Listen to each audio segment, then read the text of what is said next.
Okay, so good morning everyone. Good morning grade 6. Today is January 14 and this is our first meeting. So yeah, just like what I did with my previous classes, okay, I want to greet everyone a happy new year. Okay, so even though 2020 isn't that good for all of us since we suffered from the pandemic, and up to now, okay, we are still suffering from the pandemic, but there are still good things that happened last year. Okay, but before we proceed with our discussion for today, let me ask you, class, what are the things that you are thankful about for 2020? Anyone? Okay, let's do this as a recitation so that it will be interactive. Okay, what are the things that you are thankful about last year? Okay, Jasman raised his hand. Chair, I'm thankful because of the lockdown, Chair, because I get to spend a lot more time with my family and I get to bond more with my family. Because when there was no lockdown, I used to go to school, and when I returned from school, I had to do my homework, so I only had little time with my family. So, but in lockdown, I had a lot of time, Chair. Okay, yes.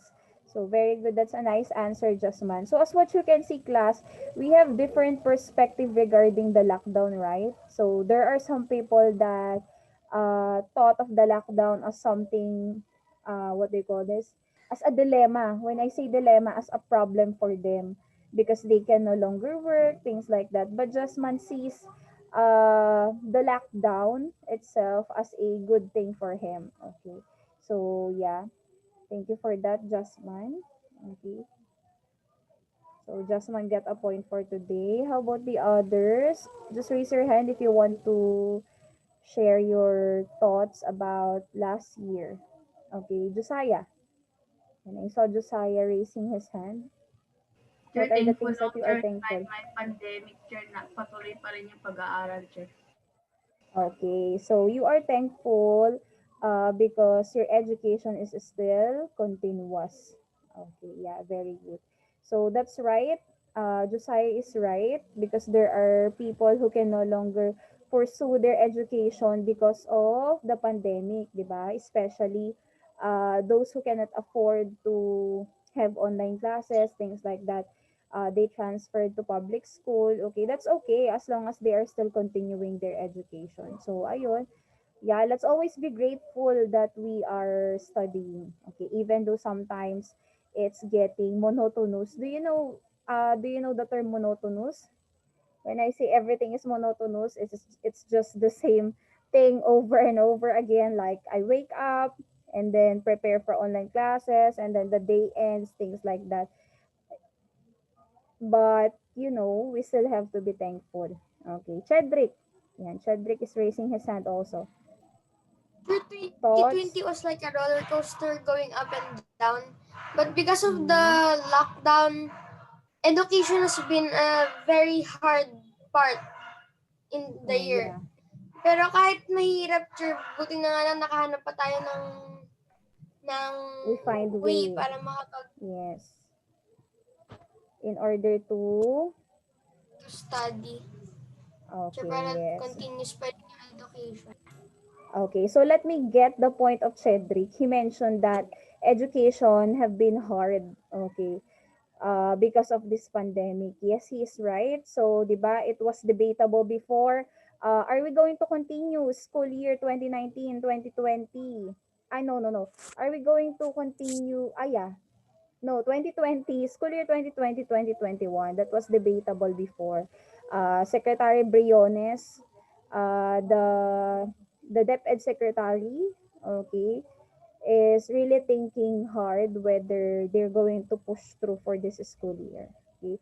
Fortunately, ayan, naituloy pa rin naman kahit papano through modular and through distance learning, which is what we are doing right now through online classes. Okay?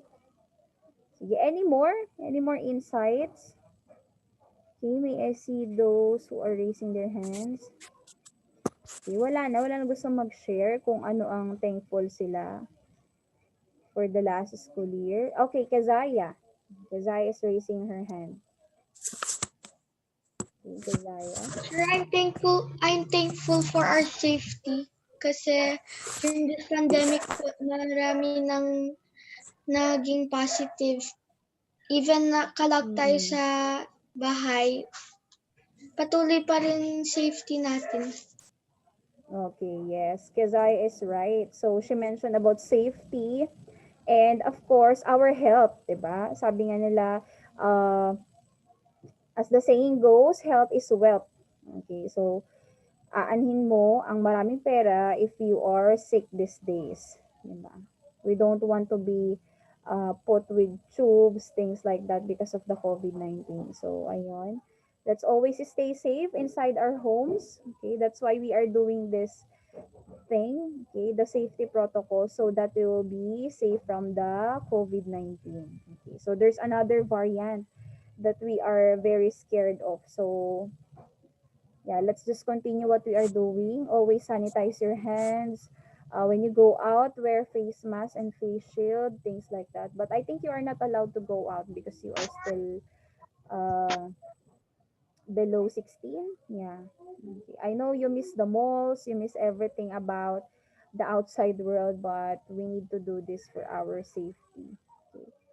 We have the longest lockdown so far among all of the countries that we have. Longest lockdown since March. Yeah. Okay. Anyway, let me just check on those who just arrived. Mr. Alzate, is Mr. Alzate already here? Here Okay, present. present. Okay. Edgar Kaiser. Edgar Kaiser Lorenzo. Not yet here. Angela. Angela. Okay, I'll just mention your names twice ha. Roman. Present po, sir. Okay, good. Jorel. Jorel. Okay, wala pa rin. Norvin. Norvin. Present. Okay, good. Polo. Mr. Sawit. Sir, present. Okay, good. Sir, sira Marcella. po mic ni Uno. Uno. Present. Who's Uno? Ay, Edgar Kaiser. Sir, sira daw mic ni Okay. Marcella. Andito na si Marcella, right? Si Marcella Present. already. Okay, thank you. Francesca. Yan, she's present. Present, sir. Okay. So, Jorel, Edgar, check ko si Edgar. Wala naman si Edgar dito. Ay, Kaiser ang pangalan niya. Okay. Sige, will you just turn on your camera, Uno? So that I can see you. Asan siya? Naka-on na ba ang kanyang camera? Okay, Kaiser. Just checking on him. Okay, please wait. Not yet. Edgar, will you turn on your camera? Okay, Jorel is already here Sir, may also. net niya, sir.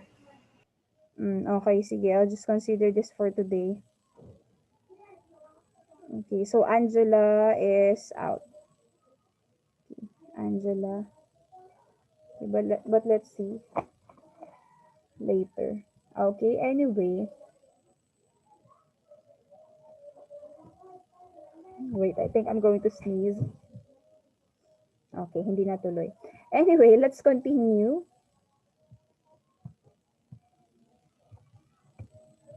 Okay, so let's begin with, okay. Have you thought of any New Year's resolution? What are those? Okay, I'm not going to ask you anymore that question because this discussion will go long. Okay, anyway, class, let's start our session with the course outline. So I already posted this before January 14, right? So were you able to copy the course outline? Okay, raise your hand if you were Yes. able to copy it. Yes, okay, good. Sir, kinapi. Okay, patingin nga po because teacher Yes. is going to give plus points for those who were able to copy the course outline. Okay. Sige. Okay, I'll give +5 for these people. Nakopy ako. Okay, may I see? May I see your notes? Okay, show it to me. Okay, wait. Okay, Chedrick, good. Down. Tiffany, down. Okay.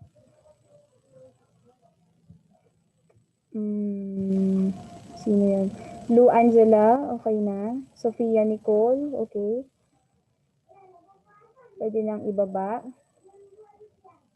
Then we have, okay, Ronisha, down. Kaya ako pwede na learn. Okay, Kezaya, down.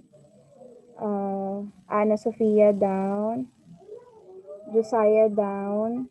Okay, just writing your names. Francis John, down. Okay.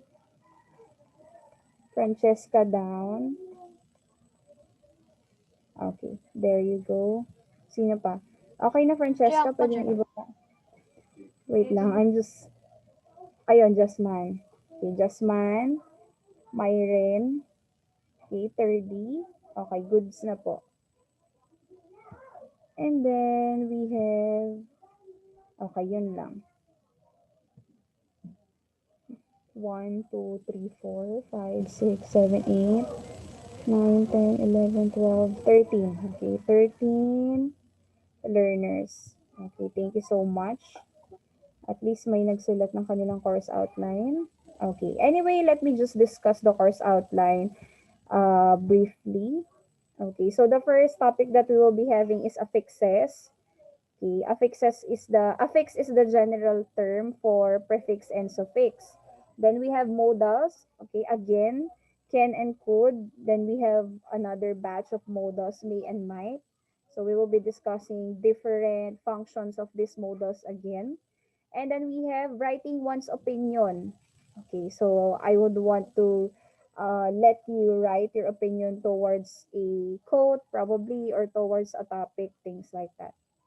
And then, recognizing persuasion in radio advertisement. I'm not sure whether I will be able to get a radio advertisement, but we have a radio here, so siguro magpaparinig ako sa inyo ng radio advertisement, and then I'll let you analyze the radio advertisement. Did it persuade you? Okay, or no, things like that. So let's always remember, class, that in an advertisement, they are just doing this for them to get sales. Kaya talagang merong mga persuading techniques gaya ng bandwagon. Okay, are you familiar with bandwagon or bandwagon effect? Like, for example, they are saying that everyone is using this product, so should you. Okay, ganun ang bandwagon. Parang lahat meron nito, so ikaw rin meron. Okay, those are examples of propaganda techniques in advertising. So, tatry kong i-discuss yun. Although that one is an intermediate lesson. When I say intermediate lesson, you will learn those, I think, when you are in your grade 9. Oo. Kasi naturo ko yun before in grade 9. Pero sige, introduce ko na rin sa inyo. Okay, next. Observing phrasing when speaking. Okay, what is phrasing? Ito yung, this is how you pause, okay, on each word, things like that, so that it will not be confusing for the listeners. Okay. Then another set of affixes, okay, because there are different affixes that we have. Modals, will, and would. Okay, then we have writing a response to an opinion. So, if you have already created writing an opinion, this time you will write a response to an opinion. Okay, next, another set of modals, shall and should. And then words that show time, relationships. Okay, and then last na to, observing proper stress when reading words. Okay, so as you all know, class, it is important to put the correct stress on each word so that the meaning, okay, will not change, di ba? Meron tayong, tawag dito, there are times that the meaning of the word changes because of wrong stressing. For example, adolescence. Okay, that's how you pronounce it. Not adolescence. Okay, adolescence. That's how you should pronounce it. What else? In Filipino, like gabi and then gabi. Okay, things like that. So it's important to observe proper stress when reading words. Okay, then creating and presenting a dialogue. So I will be letting you create dialogues. Okay, I know you are familiar with dialogues. Have you tried role playing before? Class, have you tried role playing before? Yes, sure. Yeah. Okay. Yes, sir. Do you create dialogues? Yes. Okay, for one another, yeah, like for example, Tiffany, okay, and then the things that Tiffany is going to say. Okay, that's how you do a dialogue. Then modals, must and ought to. Then writing summaries. Okay, this one is a hard topic, writing a summary, because sometimes you do not know what are the things that you're going to put in a summary. Okay, but the major, what do you call this, or the key, or the important thing that you have to note in a summary is that making it concise but not forgetting anything important. Okay, important details lang ilalagay sa summary. Okay? Summarizing and paraphrasing are two different things ha. When I say paraphrasing, are you familiar with the term paraphrasing? Class? When I say No. paraphrasing, you change the wording. Okay, ginagamit natin to when we do our research. For example, we do not want to be just simply copying the things in the internet. Okay, for example, we took an information from the internet. We are going to paraphrase that so that it will not be considered as plagiarism. Okay, Yung next mga one. synonyms. Mm-mm. Basta ang paraphrasing, you change the words. Okay, you change the wording of that particular information that you get from the internet. Okay. But for a summary, you just simply make the text concise. Okay. Anyway, class, let's proceed. Okay. Do you have questions about the course outline so far? We have a lot No. of things to discuss. Okay, none. The None. correct answer is none. Okay, none. Okay, next. Okay, let's take a look on this sentence, class. Okay. There are so much information on the internet nowadays that makes it hard, okay, for us to know what's real or not. Okay. What can you notice on the underlined word? Anyone? Okay. Oh, Francesca is raising her hand. Francesca, do you want to recite or you just forgot to lower your hand? Sir, Okay, I think she napindot just ko kanina. okay, it's fine. Okay. So what can you say on this word? Okay, information. Okay. So to be specific, did this particular word undergone word formation? Okay, nag-undergone ba siya ng word formation? Like, nag-derive ba siya from another word or not? Okay. Did this particular word, root word? that's what I'm asking. Yes or no first? Did it derive Yes. from a word? Sure. Okay, yes. So Chedrick is right. Okay, and then what is the root word of this word? Anyone? Okay, raise your hand, do not voice it out. What is the root word of the word information? Okay, Marcella. Ayan, Marcella just came back. Inform. Okay, yes. Inform is the root word of the word Sir, kala ko information. So, info. information. No, info is a clip word. When I Info say is a clip shortcut word parang siya. Oo, yun. Clip word ang tawag sa ganun. Clipping naman ang tawag dun sa word formation na nangyari sa info.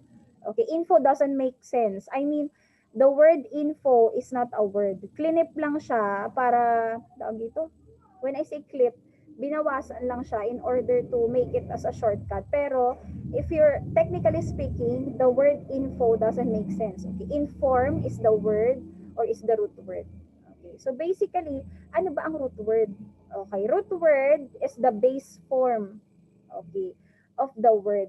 Okay, this is where we add a suffix or a prefix. It depends on the situation. Okay, so just like with this one, inform is the root word, and then ation, okay, ation is it a suffix or a prefix? Anyone who Perfect. knows? Are you sure it's a prefix or Suffix. a suffix? Okay. Yes, it's the latter one or the suffix. Yes. Kaya nga prefix, which means before, di ba?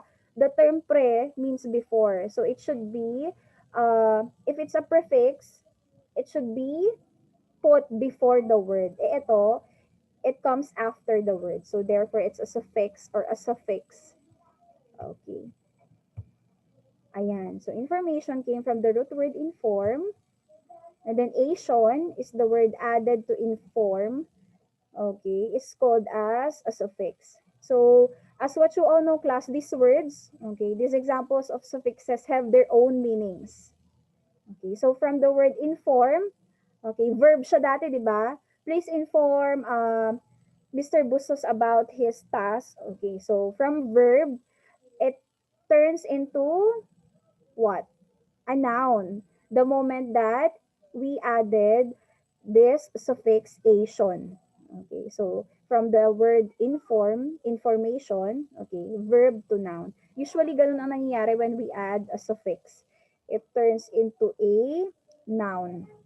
Okay, but not in all cases naman. So it can become a noun after undergoing such word formation. Okay, pag nalagyan siya ng suffix, nagiging noun siya. Okay. Anyway, for today's discussion on page 176, if you want to open your books, you may want to open your books. Okay, we're going to have this topic, getting the meaning of words based on their affixes. Okay. So, the first thing that I have to do is to So yan yung first differentiate. lesson. Yes po, this is the first lesson. What is the difference between affix, prefix, and a suffix? Okay. Anyone who is already familiar with these terms, with these three terms? Anyone who would want to differentiate affix, prefix, and a suffix? Anyone? Okay, if there's none, sige, teacher is just going to do it. Okay, so basically, you may want to copy this one or screenshot it because it's not in your book. Okay, affix is attached to a word stem or the root word before or after the root word, ayun nga, to form a new word. Okay, affix is the general term. So technically, affix is the bigger umbrella, and then under affix, we have two types, prefix and suffix. Okay, do you get that now? Affix is the general term, prefix and suffix are the two types of it. Okay? So it has two types, a prefix, okay, a word added before the root word. Okay, from the term itself, means before. Okay, prelim. What else? Uh, what are words that have, what do you call this? Prefix prelim, which means preliminary. Okay. Then a suffix is added after the root word. Okay, so for today's class, we're going to discuss these two. I'm going to give you samples of prefixes and suffixes with their corresponding meanings also. Okay? Para alam nyo kung saan nyo sila gagamitin, things like that. Okay, we don't just simply add a prefix and a suffix if we like it, okay? They have their own meaning. Okay? Okay, next. So let's start with a suffix first. A suffix is added after the word. Okay, so let's take a look at this one. AGE. Okay. The added meaning is it's an action or a process, or it can be a result also. Okay, please write result in your book kasi sa book nyo action or process lang yung nakasulat. But as I research for this topic, when you add age, okay, on the end of the word, it may turn into result. Okay, just like the word wreckage, right? From wreck, okay, wreckage. Wreckage is a result, okay, of a thing, okay, being wrecked. Okay, after a certain thing is being wrecked, okay, it turns into a wreckage. Okay, wait. I think I wrote some meanings of these words. Okay, yeah. Wreckage is the remains of something that has been badly damaged or destroyed. So it's the remains, therefore, it's the result. Okay. Let's see patronage. What does patronage means? Okay, it is a support given by a patron to an organization or to an individual. Okay, sometimes it's a financial aid. Okay, patronage. So patronage, what's the root word of the word patronage? What's the root word? Anyone? Okay, Francis, what's the root word of patronage? Patron. Okay, patron. Yes, patron. Yeah. Okay, then we have percentage. Okay, percent. Okay, pilgrimage. And then shrinkage, wreckage. Okay. Madali lang naman to. Okay, Chedrick is raising his hand. Chedrick, do you have a question or do you want to pee? Sir, nakalimutan ko ng ibaba kanina, sir. Ah, okay. Sige. I thought you just raised your hand a while ago. Okay, then we have ation. Okay, A-T-I-O-N. The suffix ation means action or process again. Okay. Affirmation. Okay, yeah. It's the process of affirming to someone. Okay. So from affirm is a verb. Okay, upon adding the suffix ation, it becomes what? Ano nangyari sa kanya? Naging noun. Okay, naging noun yung affirmation. Same as true with alteration. Alter means change. Okay. Okay, will you alter the file that you sent to me? Okay. And then, okay, I'll just send you the alteration. Okay, naging noun siya upon adding ation. Okay, then we have information. Okay, we're done with that a while ago. Exploration. Okay, the root word of exploration is explore with an E. Pero with this one, okay, E was removed. Okay, then we have formation. Okay, form. Form is the root word. Okay, next. EE. Okay, we usually see this one. We usually see this suffix. What does EE stands for when we add it to a root word? It means that a person who is the object or beneficiary of the action. Example, assignee, devotee, employee. Okay, employee class is someone who's working towards an employer. Okay, employer is the one giving the job. Okay, and then employee is the one doing the job. Okay, for example, teacher Jenny is an employer or employee. Anyone? Employee. Employee. Employee. I'm an employee. Yes, I'm an employee. And the employer, Sir Romulo. yes, Sir Romulo is the employer. Very good. Employees only. I love. Uh, yes, employee is the one working for the employer. Okay. Next, interviewee. Okay. Yes. What does interviewee stands for? Is this the one that we are interviewing or is this the one that interviews? Interviews. The one that we are interviewing. Okay, yes, very good, Jasmine. Interviewee is the one that we are interviewing. Okay, and then interviewer is the one who is asking the questions. Okay. Pledgee. Okay, pledgee, the one who promises. Okay, pledgee. Okay, next. I have other set of suffixes. Ion, okay, or ION, action or process again. Consideration, okay, education, okay. Yes, education is the process of obtaining learning. Okay, creation. Okay, instruction, subtraction. Okay. Hindi sub ang root word ng subtraction ha. It's subtract. Okay. Next, meant. Action or process, or it can be a condition also. Okay. Allotment. What does allotment stands for, class? Okay. Allot from the term itself. Allotment is either a money that is given to a certain person. Kaya nga allotment. It's just specifically for that person. Okay. It's allotted for that person. Okay. Then attainment. Okay. Educational attainment. Okay. It's an action that you